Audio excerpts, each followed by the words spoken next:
The date is January 3rd, 2026. American helicopters cut through Caribbean darkness. Nicolás Maduro is in custody. The headlines scream invasion, dictatorship, freedom. But that's not why this happened. This wasn't about democracy or human rights or the spread of liberty. This was about a balance sheet. Venezuela didn't fall because of socialism or corruption or even because of Maduro himself. Venezuela fell because it went bankrupt. And the United States didn't invade to liberate anyone. It invaded to collect. Let me show you the ledger. We like to believe that nations collapse because of ideology or tyranny or military defeat. We like clean narratives with heroes and villains. But the truth is uglier and simpler. Nations don't die on battlefields. They die in boardrooms. They die when the interest payments exceed the revenue. They die when the credit line closes and the vaults are empty. Venezuela is not a story about revolution. It's a story about insolvency. And the United States is not the liberator. It's the repo man. To understand what just happened in Caracas, you need to go back to the moment Venezuela became the richest nation in Latin America. Picture this. The year is 1973. Oil prices have just quadrupled overnight. OPEC has the world by the throat. And sitting on top of the largest oil reserves on the planet is Venezuela. The money pours in like a flood. 3 million barrels a day flowing out. Billions of dollars flowing in. The government builds highways, skyscrapers, universities. Caracas becomes a jewel of modernity. The currency, the bolivar, is stronger than the dollar in some exchanges. Venezuela is not just stable, it's opulent. But beneath the surface, the foundation was rotting. Because Venezuela made the fatal mistake that has destroyed empires for 5,000 years. It spent tomorrow's money today. The oil revenues were treated as infinite. The government borrowed against future production. It subsidized everything. Gasoline, food, housing, electricity. The population became addicted to cheap everything, and the government became addicted to debt. By 1983, oil prices had crashed. The party was over, but the bills were still due. Here's where the trap closed. Venezuela owed $16 billion to foreign creditors. That number doesn't sound catastrophic now, but in 1983, it was a noose. The interest alone consumed 40% of export revenue. 40%. Every second barrel of oil went straight to New York banks, not to schools or hospitals or infrastructure. To interest payments, the Venezuelan government tried to renegotiate. The bankers smiled and said, no, pay or default. Default meant embargo. Embargo meant starvation. So Venezuela paid. This is the addiction I'm talking about, not oil. Debt. Venezuela couldn't stop borrowing because it had already borrowed too much. It needed new loans to pay old loans. It needed higher oil prices to service the debt. But oil prices kept falling.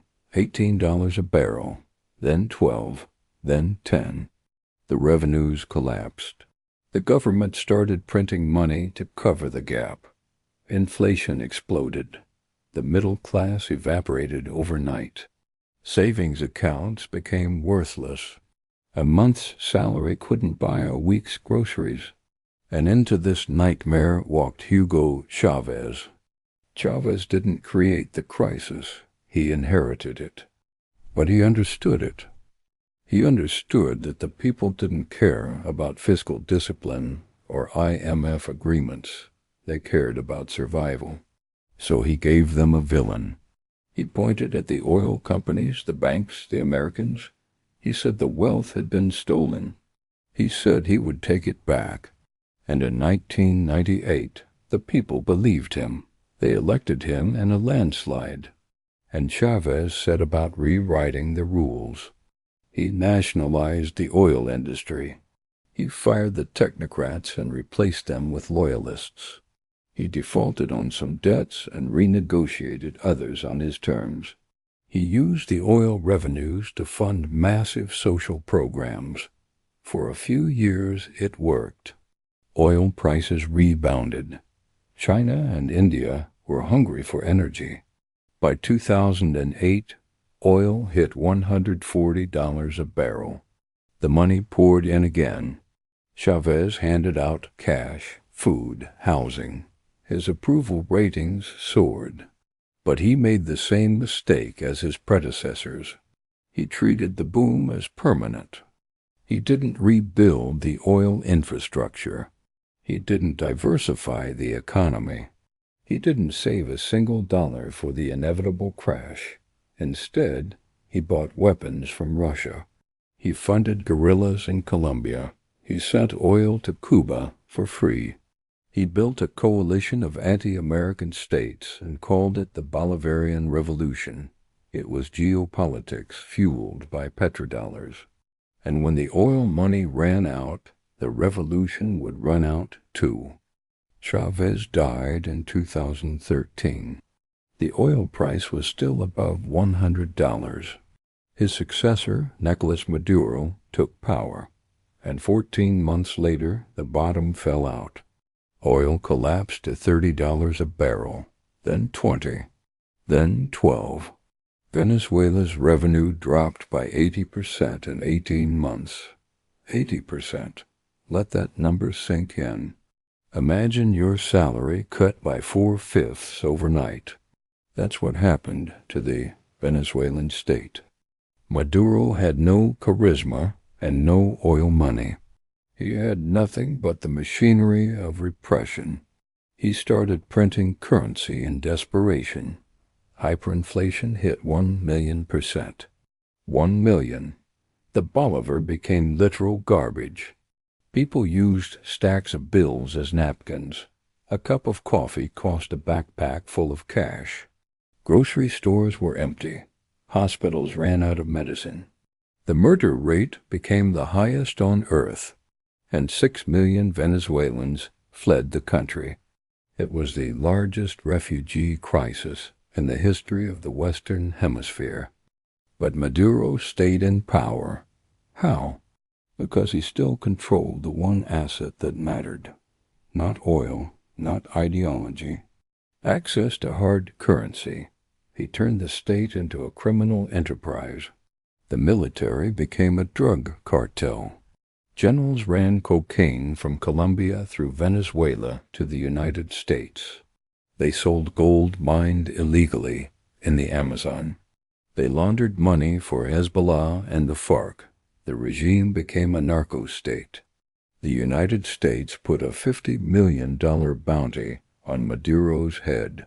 But he survived because he still had cash flow. Here's the part they don't tell you. Maduro owed money to everyone. Russia, China, Cuba, Iran, these weren't gifts. They were loans, high-interest loans. Russia lent Venezuela $17 billion in exchange for future oil shipments. China lent $60 billion with the same terms.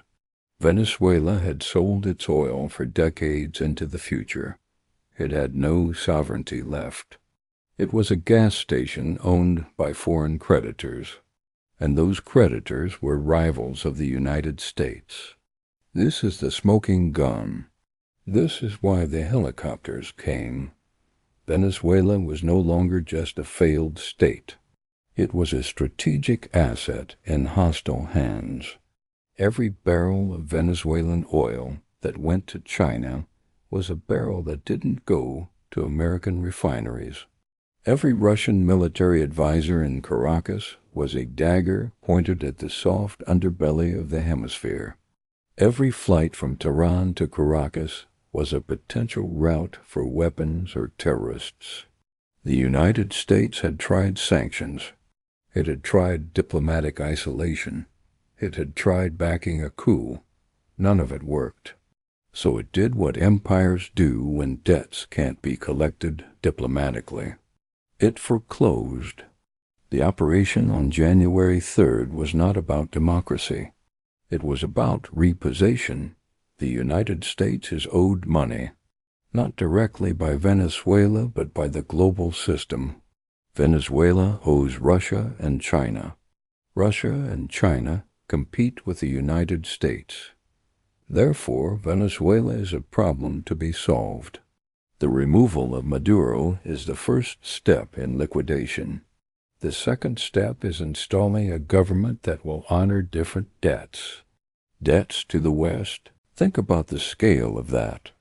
Maria Corina Machado, the opposition leader, has already promised to privatize the oil industry. She has promised to invite American companies back in. Exxon, Chevron, ConocoPhillips. These companies have legal claims against Venezuela for nationalizations going back to Chávez. Those claims total $20 billion. $20 billion. They want their assets back. They want their oil fields back. And now, with American troops securing the capital, they're going to get them. This is not liberation. It's a transfer of ownership. Venezuela will not belong to Venezuelans. It will belong to its creditors. The new government will have to pay back China and Russia, or default and face their wrath. It will have to pay back the bondholders who bought Venezuelan debt at 10 cents on the dollar and now demand full repayment.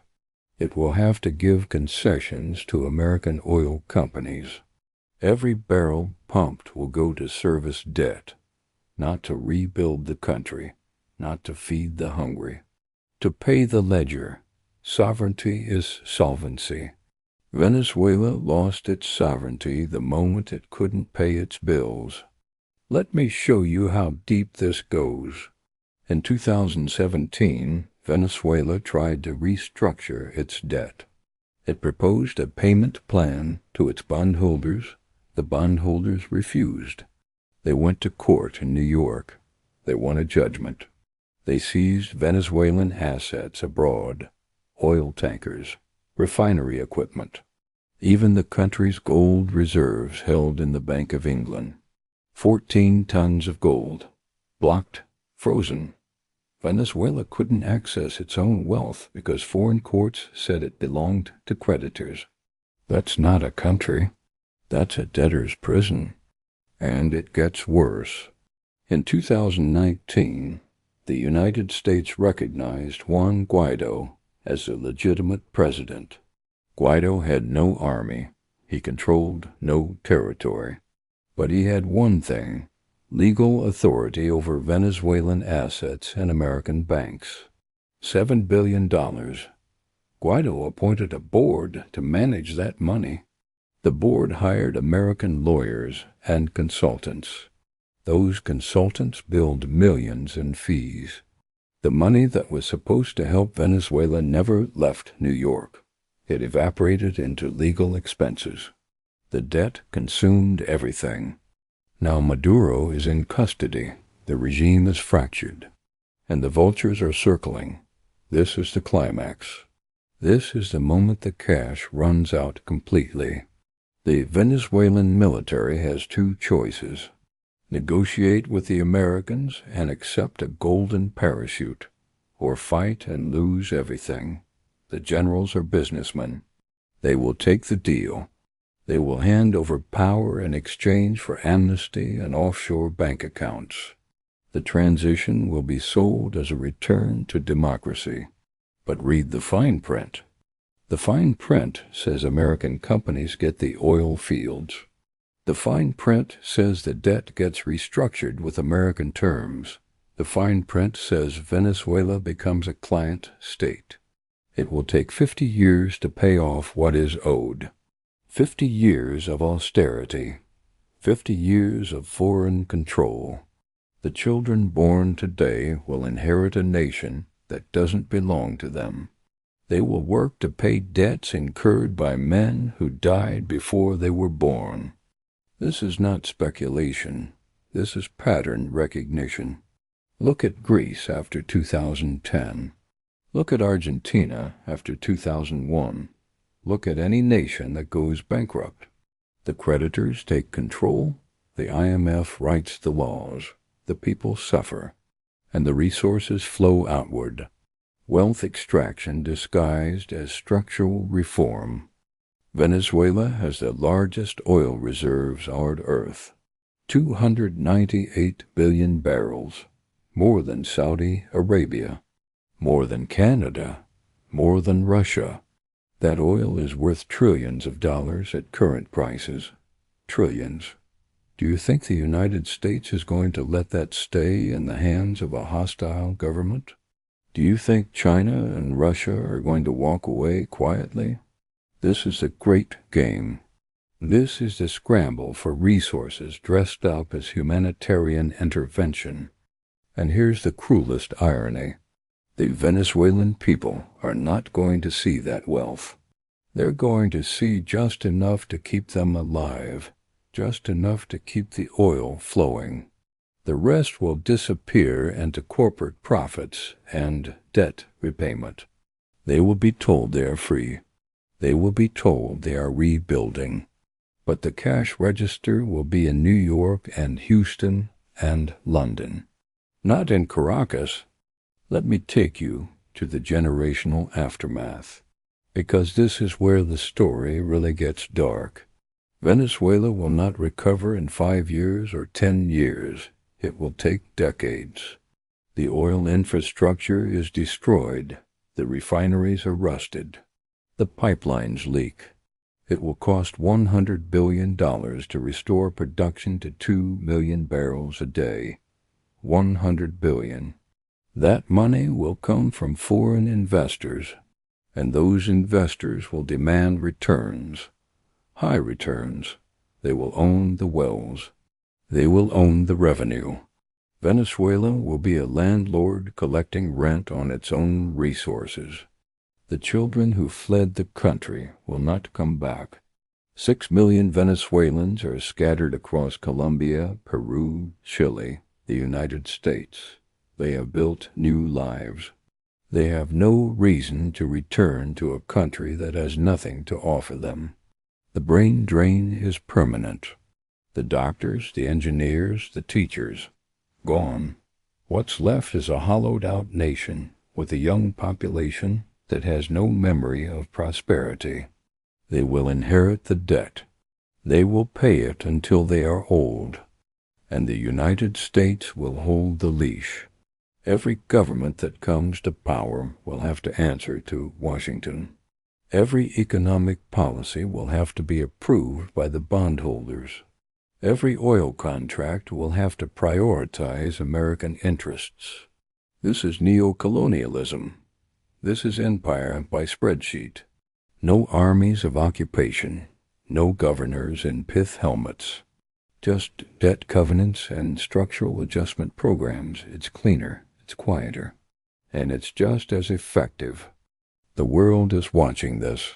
Every developing nation with resources is taking notes. They see what happens when you borrow too much. They see what happens when you default. They see the helicopters in the night. The message is clear. Stay in line or end up like Venezuela. Pay your debts or lose your country. This operation is not just about Venezuela. It's a warning to everyone else. China is paying attention. Russia is paying attention. Iran is paying attention. They invested billions in Maduro, and they lost. They will not make that mistake again. They will be more cautious, more strategic. They will demand harder collateral. They will tighten the terms. And the developing world will find itself with even fewer options. Borrow from the West and lose your sovereignty. Borrow from the East and lose it faster. There is no escape from the ledger. So let's talk about the final number. the one that matters most. Venezuela's total external debt is $150 billion. $150 billion. That's the number that destroyed the country. That's the number that brought the helicopters. And that's the number that will define the next 50 years, because Venezuela will pay it, slowly, painfully. Every drop of oil, every ounce of gold, every debt payment will come before the people. And here's the lesson. History is not decided by armies or politicians. It is decided by accountants, debt, and resources. Venezuela didn't lose because of socialism. It lost because it went bankrupt. Maduro didn't fall because he was a dictator. He fell because he couldn't pay the bills. The United States didn't invade for freedom. It invaded to restructure the debt. Everything else is theater. Everything else is the story we tell ourselves so we can sleep at night. The real story is in the ledger. It always has been. Empires rise when they control resources and manage debt. Empires fall when the debt becomes unmanageable and the resources run out. Rome fell because it debased its currency. Spain fell because it spent its gold. Britain fell because it bankrupted itself in 2 world wars. The pattern is eternal. The details change. The outcome is always the same. Insolvency is the executioner. Venezuela is the latest chapter in that story, but it won't be the last. There are other nations teetering on the edge, other governments printing money they don't have, other oil fields mortgaged to foreign powers. The helicopters will come for them too. Not today, not tomorrow, but when the ledger says it's time. When the creditors decide the interest payments are more valuable than the sovereignty, that's when the operation gets greenlit. That's when the headlines scream freedom and democracy. And that's when the accountants smile. Because in the end, it's always about the money. It was never about anything else. The Venezuelan people will wake up tomorrow in a country that looks the same but belongs to someone else. They will be told they are free. They will wave flags and celebrate. But the vault will be empty. The oil will flow north. And the debt will compound. Their children will grow up in a nation that works for foreign creditors. A nation that cannot make its own decisions. A nation that exists to service the ledger. This is the real reason the United States can't let Venezuela go. Not because of ideology, not because of security, because of the balance sheet, because Venezuela is an asset, a distressed asset, and distressed assets get bought at a discount. The invasion was the acquisition, the transition is the restructuring, and the next 50 years are the profit-taking phase. Welcome to the new world order. It's not run by presidents or generals. It's run by bondholders and oil executives. And if you want to understand what happens next, don't watch the news. Read the prospectus. Check the commodity prices. Follow the debt auctions. That's where the real decisions are made. That's where history is written. Venezuela just became a line item on a spreadsheet.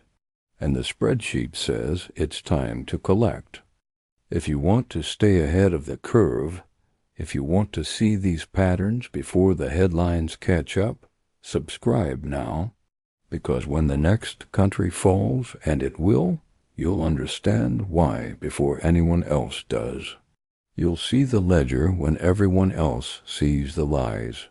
And in a world built on debt and resources, that knowledge is the only currency that matters.